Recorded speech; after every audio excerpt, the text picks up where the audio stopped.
I'm Dan Phillip. I'm Jim Palmer. And we will be presenting the male student quarter.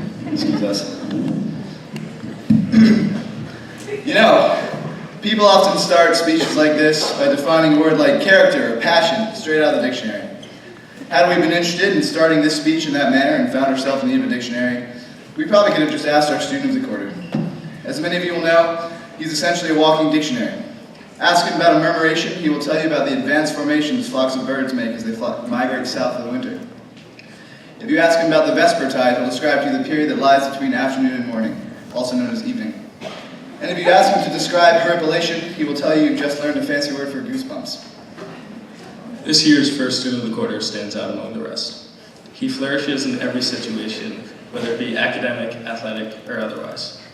His excellence precedes him, and his character defines him. I've been lucky enough to share the classroom with this student a number of times over the past 3 years, and he has constantly proven himself to be the embodiment of diligence and commitment. As Dr. Zong said, he follows through on everything that he sets his mind to. I don't know how he does it. During A-Push, he took our class projects to another level with steamy vocals to 80s rock songs and elegant poems turned into in-class raps. And in reference to his science research project, friend Julia Davis said, I have never seen someone consume themselves more wholly with tomatoes than this student. The innate fascination that he has for his own project is a model for the others. However, it is indisputable that this student's greatest passion lies with literature. He's taken AP Lang and is currently soaking up every ounce of enjoyment that AP Lit has to offer. Senior Jim Palmer stated, The worst part about being in AP Lang with this guy was that whenever I had something interesting or valuable to contribute to the class discussion, he had already thought of it and shared it, much to Mr. Kelly's adoration. As a poet, he does not fail to amaze. His poems can leave you with a single tear rolling down your face, or with a hearty chuckle, and for his abilities, he is recognized as the school's official poet laureate. He's chosen to take the road less traveled through studying Latin, though it can become annoying at times. The student has been known to randomly drop Latin references throughout class and conversation, a true testament to his mastery of the language.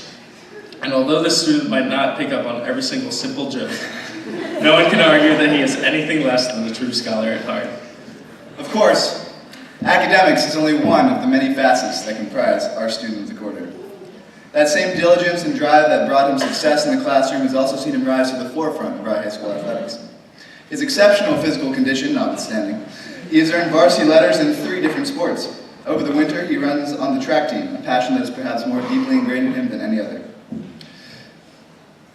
As anyone who has seen him bounding through the halls like a gazelle in heat can attest. Teammate Brian Bird had this to offer about him.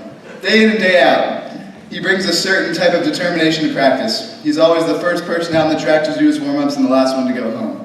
He's the perfect example of intrinsic motivation. I myself have been lucky enough to spend 2 seasons on the crew team as a student athlete, and his ability to push himself is a constant source of wonder as well as physical pleasure for me. After joining as a novice rower last fall, he made the varsity squad within 2 weeks, and this past fall, in only his 2nd season, he made the boat comprised of the top 4 rowers in the squad. With regard to the student's athletic endeavors, one thing is for certain: he may not wear a number and he may not play in the field, but he is without doubt number 1 in our class. But for our student of the quarter, his day does not end when he trudges in the door, stinky from practice, his not quite ginger mop of hair drenched with sweat. He takes a quick shower, throws on a new pair of athletic shorts and one of his trademark selection of 6 t-shirts, and heads back out the door to one of his many extracurriculars. Our student carries with him at all times a laundry list of clubs, activities, and groups. He is the copy editor of Zephyr Art and Literary Magazine, he is the president of the senior class, and most importantly, he's a dedicated Boy Scout. At Zephyr meetings, our student has shined since freshman year, offering the magazine valuable contributions on a weekly basis, as well as submitting almost 10 accepted pieces since he first joined the staff. As class president, he has been the driving force behind some of the best hallway decorations seen in years, as well as spearheading multiple class activities and fundraisers.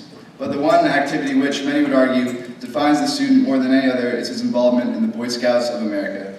He's put in countless hours of hard work and commitment towards his ultimate goal, becoming an Eagle Scout. In addition to this, Our student is also a talented archer, gifted chef, and winner of the coveted Best Legs Award at the 2014 Senior Halloween. Simply put, this guy's a real jack of all trades. Of course, we could go on all day about this kid and all that he has accomplished. But as we are operating on a schedule here, I will leave you with this. There is, in my mind, no one student better suited for this honor than the man we have described to you today. He breathes excellence in everything he does, and he does it all while managing to be one of the kindest and most buoyant people I know. To quote his favorite artist, life's a beach, and he's just playing in the sand. Congrats, Jack Smith!